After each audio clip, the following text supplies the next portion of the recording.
Present ടെൻസിൻ്റെ 4 ഫോമാണ് നമ്മൾ ആദ്യത്തെ 4 പാർട്ട് വീഡിയോസിൽ കണ്ടത്. Simple present, present continuous, present perfect, present perfect continuous. ഈ 4 വീഡിയോസും കണ്ടതിന് ശേഷം ഈ ഒരു വീഡിയോ കാണാൻ വേണ്ടി ശ്രമിക്കുക.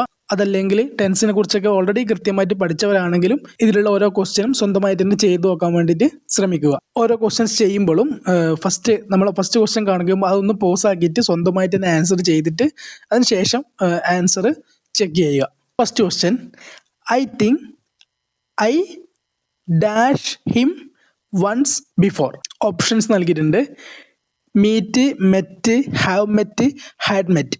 സോ എന്താണ് I think I dash him once before എന്ന് പറഞ്ഞാൽ എനിക്ക് തോന്നുന്നു ഞാൻ അവനെ മുമ്പ് എപ്പോഴോ ഒരിക്കൽ കണ്ടിട്ടുണ്ട്.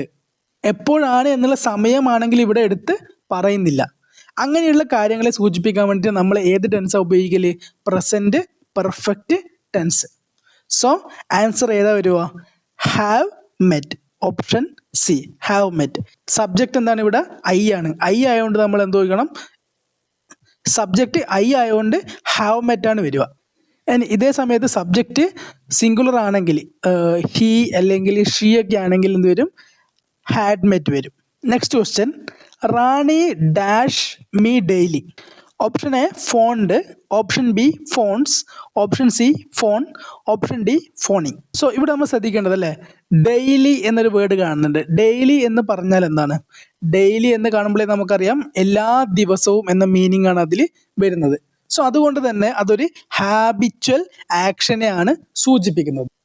സോ ഒരു ഹാബിച്വൽ ആക്ഷനെ കാണിക്കാൻ വേണ്ടിയിട്ട് നമ്മൾ എപ്പോഴും സിമ്പിൾ പ്രസൻറ്റ് ടെൻസ് മാത്രമേ കൊടുക്കാൻ പാടുള്ളൂ. സോ ഹാബിച്വൽ ആക്ഷൻ ആണ് ഇവിടെ സിമ്പിൾ പ്രസൻറ്റ്.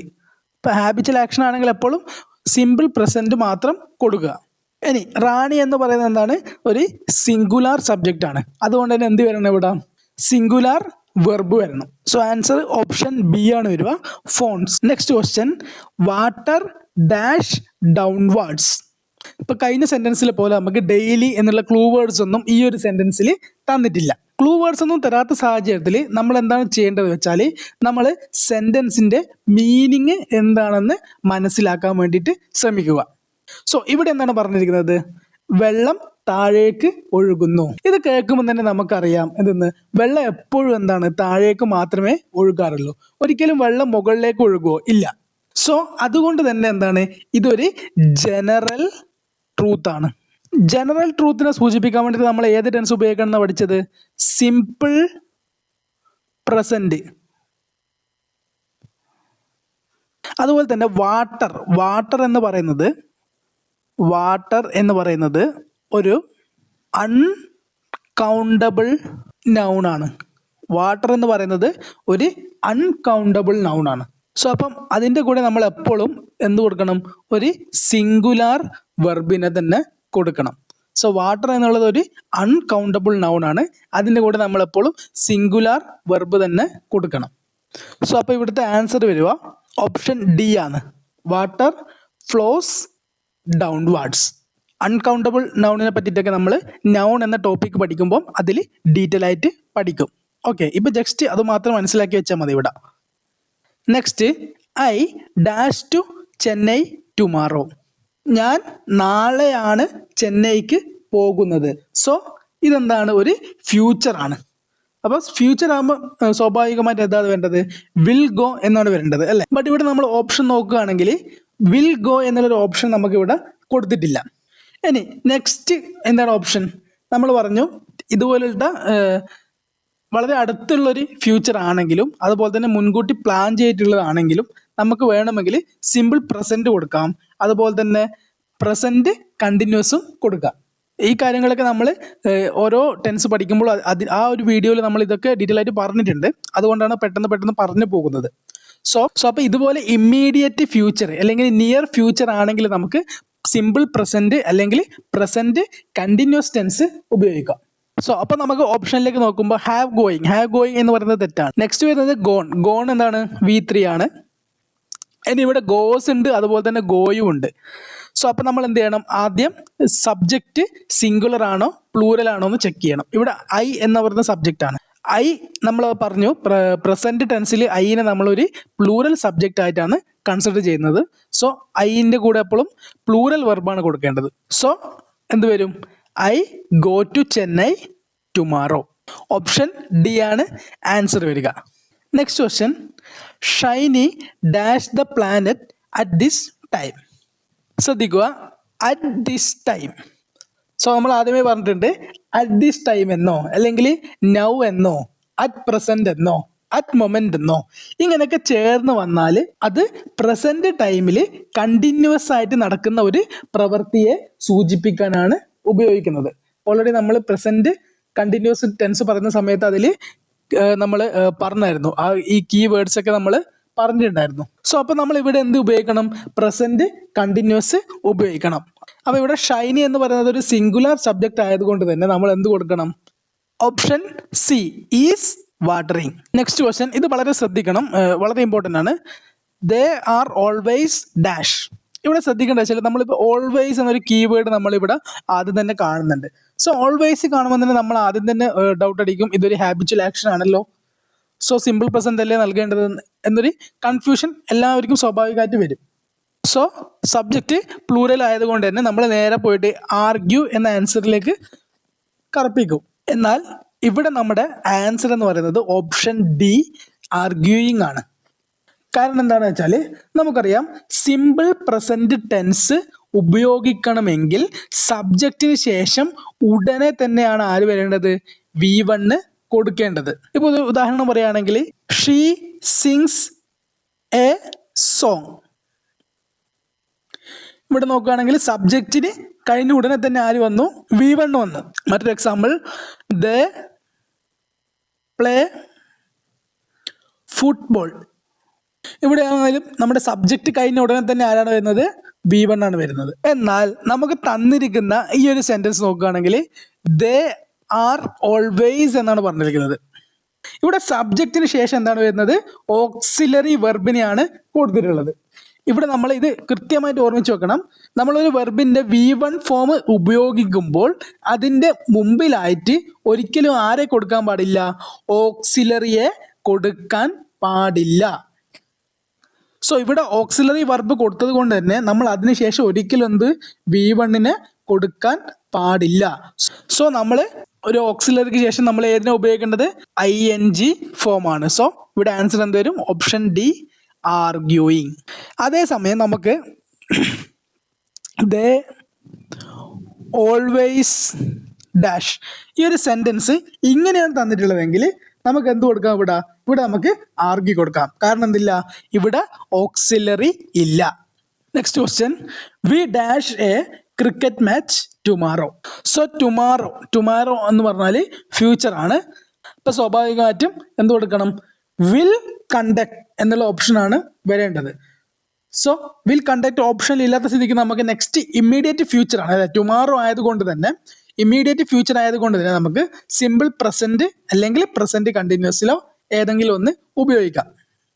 സോ നമുക്ക് ഇവിടെ സിമ്പിൾ പ്രസന്റ് കണ്ടക്ട്സ് എന്ന് വരില്ല. കാരണം എന്താണ്? സബ്ജക്റ്റ് ഇവിടെ പ്ലൂറൽ ആണ്. സോ വെർബ് എന്ത് തന്നെ ആയിരിക്കണം? പ്ലൂറൽ തന്നെ വരണം സിമ്പിൾ പ്രസന്റ് ടെൻസ് ആണെങ്കിൽ. നെക്സ്റ്റ് ഓപ്ഷൻ ഉള്ളത് ആർ കണ്ടക്ടിങ് എന്ന് കൊടുത്തിട്ടുണ്ട്. സോ ഇവിടുത്തെ ആൻസർ എന്താ വരിക? R conducting. Next question, my father dash A news paper now. So ഇവിടെ നൗ എന്ന് തന്നിട്ടുണ്ട്. നൗ എന്ന് കണ്ടാൽ തന്നെ നമുക്കറിയാൻ തന്നത് പ്രസന്റ് കണ്ടിന്യൂസ് ടെൻസിനെയാണ് സൂചിപ്പിക്കുന്നത്. സോ ആൻസർ എന്ത് വരും? Is reading. He dash his father. ഈ ഒരു ക്വസ്റ്റ്യൻ ശ്രദ്ധിക്കുക, പല തവണ റിപ്പീറ്റ് ചെയ്തിട്ടുള്ള ഒരു ക്വസ്റ്റ്യൻ ആണ്. ശ്രദ്ധിക്കണം, ഓപ്ഷൻ ശ്രദ്ധിക്കുക. Is resembling, resemble, resembles, resembled. So എന്താണ് റിസംബിളിൻ്റെ അർത്ഥം? റിസംബിൾ എന്ന് പറഞ്ഞാൽ സാദൃശ്യമായിട്ട് ഉണ്ടാവുന്നതിനാണ് നമ്മൾ എന്ത് പറയുന്നത്? റിസംബിൾ എന്ന് പറയുന്നത്. അതായത് ഒരേപോലെ ഇരിക്കുക എന്നാണ് അതിൻ്റെ അർത്ഥം വരിക. So he dash his father എന്ന് പറയുമ്പോൾ അവൻ അവൻ്റെ അച്ഛനെ പോലെ തന്നെ ഇരിക്കുന്നു എന്നാണ് അവിടെ ആ ഒരു അർത്ഥം വരിക. സോ മക്കൾ എന്തായിരിക്കും എപ്പോഴും? മക്കൾ എപ്പോഴും അവരെ പാരൻസിനെ പോലെ തന്നെയാണ് ഇരിക്കുന്നത് എന്നുള്ളത് എന്താണ് ശരിക്കും? അതൊരു ജനറൽ ട്രൂത്ത് ആണ്, അല്ലേ? അതുകൊണ്ട് തന്നെ നമ്മൾ അങ്ങനെയുള്ള കാര്യങ്ങൾ സിമ്പിൾ പ്രസൻറ്റ് ടെൻസ് ഉപയോഗിച്ചിട്ടാണ് എപ്പോഴും പറയുക. ഓക്കെ, സോ മകൻ അച്ഛനെ പോലെ ഇരിക്കുക എന്നുള്ളത് നമ്മളൊരു ജനറൽ ട്രൂത്ത് ആയിട്ടാണ് കൺസിഡർ ചെയ്യുക. സോ അതെന്ത് ചെയ്യുക, നമ്മൾ സിമ്പിൾ പ്രസൻറ്റിലാണ് ജനറൽ ട്രൂത്ത് ഒക്കെ എക്സ്പ്രസ് ചെയ്യുക. സോ അപ്പോൾ ഇവിടുത്തെ ആൻസർ എന്താ വരിക? ഇവിടുത്തെ ആൻസർ വരിക റിസംബിൾസ് എന്നാണ്. കാരണം സബ്ജക്റ്റ് സിംഗുലർ ആണ്. സോ വെർബ് എന്ത് തന്നെ വരണം? സിംഗുലർ V1 തന്നെ വരണം. Next question, this flower dash good. So എന്താണ്? ഈ പൂവിന് നല്ല മണമുണ്ട്. ഒരു പൂവിന് നല്ല മണമുണ്ട് എന്ന് നമ്മൾ എപ്പോഴാണ് പറയുക? ആ പൂവ് നമ്മളെടുത്ത് മണത്ത് നോക്കുമ്പോഴാണ് പറയുക. സോ സിമ്പിൾ പ്രസൻറ്റ് ടെൻസ് ആണ്. സോ ഇവിടുത്തെ ആൻസർ എന്ത് വരും? ഓപ്ഷൻ ഡി ആണ് വരിക, smells. Next, I dash A book about computers. So ഇവിടെ എന്താണ്? ക്ലൂ വേർഡ്സ് ഒന്നും തന്നെ തന്നിട്ടില്ല. സോ ഇവിടെ നമുക്ക് ക്ലൂ വേർഡ്സ് ഒന്നും തന്നിട്ടില്ല. ഇനി സെൻറ്റൻസിൻ്റെ മീനിങ് ആണ് നമ്മൾ നെക്സ്റ്റ് ആലോചിക്കേണ്ടത്. I dash A book about computers. ഞാൻ കമ്പ്യൂട്ടേഴ്സിനെ പറ്റി ഒരു ബുക്ക് എഴുതിയിട്ടുണ്ട്. സോ അങ്ങനെ ടൈം ഓഫ് ആക്ഷന് സ്പെസിഫൈ ചെയ്യാത്തത് കൊണ്ട് തന്നെ ഈ ഒരു സെൻറ്റൻസിനെ നമ്മൾ യൂസ് ചെയ്യാൻ വേണ്ടി ഏത് ടെൻസ് ഉപയോഗിക്കണം? പ്രസൻറ്റ് പെർഫെക്റ്റ് ടെൻസ് ഉപയോഗിക്കണം. സോ നമ്മുടെ ആൻസർ എന്ത് വരും? I have written A book about computers. Next question, I dash from fever for the last 2 weeks. So ഇവിടെ നമുക്ക് എന്തില്ല, യാതൊരു ഡൗട്ടും വരുന്നില്ല. ഇവിടുത്തെ ആൻസർ എന്ന് പറയുന്നത് എന്തായിരിക്കും? ഹാവ് ബീൻ സഫറിങ് എന്നുള്ളതാണ്. കാരണം എന്താണ്? അതിനെ നമുക്ക് മനസ്സിലേക്ക് സ്ട്രൈക്ക് ചെയ്യേണ്ട കാര്യം എന്നുള്ളതെന്ന് വെച്ചാൽ ഇവിടെ ഫോർ ദ ലാസ്റ്റ് 2 weeks അല്ലേ, ഫോർ ദ ലാസ്റ്റ് 2 weeks എന്നുള്ള കാര്യമാണ്. അപ്പോൾ കഴിഞ്ഞ 2 ആഴ്ചയായി എന്ന് പറയുന്നുണ്ട്. സോ അതൊരു പീരീഡ് ഓഫ് ടൈമാണ് സൂചിപ്പിക്കുന്നത്, അല്ലെങ്കിൽ അതൊരു കാലയളവാണ്. അങ്ങനെ ഒരു പീരീഡ് ഓഫ് ടൈം എന്ന് തന്നു കഴിഞ്ഞാൽ ആ തന്നിരിക്കുന്ന സെൻറ്റൻസ് എന്തിനാണ് സൂചിപ്പിക്കുന്നത്? ഒരു കാലയളവിൽ കണ്ടിന്യൂസ് ആയി നടന്നുകൊണ്ടിരിക്കുന്ന പ്രവൃത്തിയെയാണ് സൂചിപ്പിക്കുന്നത്. സോ അപ്പോൾ നമ്മൾ എന്ത് ഉപയോഗിക്കണം? പ്രസൻറ്റ് പെർഫെക്റ്റ് കണ്ടിന്യൂസ് ടെൻസായ ഹാവ് ബീൻ ING അല്ലെങ്കിൽ ഹാസ് ബീൻ ING ആണ് ഇവിടെ നമ്മൾ ഉപയോഗിക്കേണ്ടി വരിക. സോ ഇവിടെ നമ്മളെ സബ്ജക്റ്റ് ഐ ആണ്. ഐ ആണെങ്കിൽ എപ്പോഴും നമ്മൾ എന്ത് ചെയ്യണം? ഐനെ നമ്മൾ പ്രസൻറ്റ് ടെൻസിൽ പ്ലൂറലായിട്ട് കണക്കാക്കുന്നതുകൊണ്ട് തന്നെ ഹാവ് ബീൻ ING ആണ് ചേർക്കേണ്ടത്. സോ ആൻസർ എന്ത് വന്നു? Have been suffering. So I have been suffering from fever for the last 2 weeks. So last question ആണ്, we dash in this town since 2000. So ഈ ക്വസ്റ്റ്യനിൽ നോക്കിയാലും സെയിം തന്നെയാണ്. നമുക്ക് ആദ്യം തന്നെ സ്ട്രൈക്ക് ചെയ്യേണ്ട കാര്യം എന്ന് പറയുന്നത് സിൻസ് 2000 എന്നുള്ള കാര്യമാണ്. ഇതും എന്തിനാണ്? ഒരു കാലഘട്ടം അല്ലെങ്കിൽ ഒരു കാലയളവാണ് ഇവിടെ പറഞ്ഞിരിക്കുന്നത്. സോ 2000 മുതൽ എന്ന് പറഞ്ഞാൽ എന്നർത്ഥം വരുന്നത് 2000 മുതൽ അവിടെ താമസിക്കാൻ തുടങ്ങിയിട്ടുണ്ട് അല്ലേ, ഇപ്പോഴും എന്തുണ്ട്? അവിടെ താമസിക്കുന്നുണ്ട്. സോ പാസ്റ്റിൽ ആരംഭിച്ച് പ്രസൻറ്റിലും കണ്ടിന്യൂ ചെയ്യുന്ന ഒരു പ്രവൃത്തിയാണിത്. അങ്ങനെയുള്ള പ്രവൃത്തിയെ നമ്മൾ സൂചിപ്പിക്കാൻ വേണ്ടിയിട്ട് ഏത് ടെൻസ് ഉപയോഗിക്കുക? Present perfect continuous tense. ഇനി ഇവിടെ വി എന്ന് പറഞ്ഞിട്ടുള്ളത് ഒരു പ്ലൂറലാണ്. പ്ലൂറൽ സബ്ജക്റ്റ് ആയതുകൊണ്ട് തന്നെ നമ്മൾ എന്ത് കൊടുക്കണം? ഹാവ് ബീൻ ING അല്ലേ, ഹാവ് ബീൻ ലിവിങ് കൊടുക്കണം. സോ നമ്മുടെ ആൻസർ എന്താ പറയും? We have been living in this town since 2000. So present ടെൻസിലെ 4 ടെൻസ് ഫോമിലുള്ള കുറച്ച് പ്രീവിയസ് ഇയർ ക്വസ്റ്റ്യൻസ് ആണ് നമ്മളിപ്പം ഡിസ്കസ് ചെയ്തിട്ടുള്ളത്. സോ ഇനി ഇതിൻ്റെ കണ്ടിന്യൂവേഷൻ നെക്സ്റ്റ് പിന്നെ പ്രസൻറ്റ് ടെൻസ് നമ്മൾ കഴിഞ്ഞു. ഇനി പാസ്റ്റ് ടെൻസ് പഠിക്കാനുണ്ട്.